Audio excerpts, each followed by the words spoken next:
তাই miss call এমপিদেরকে আমরা vote দেবো না। মমতা ব্যানার্জি নিজের কনফিডেন্স নাই যখন, সেই ব্যক্তিদের ভোট দেওয়ার দরকার নেই। আর আমরা দায়িত্ব নিচ্ছি, শুধু কথা নয়, এ আমাদের শাহরিয়ার ভাইকে আমরা দান করাচ্ছি।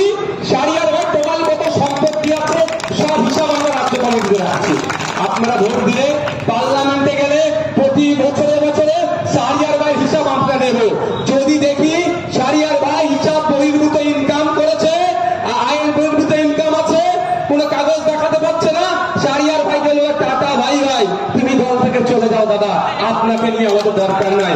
আপনি দল করতে এসছেন, নিজেকে নিজের মেসেজে বাড়াবেন, এটা আমরা মানবো না।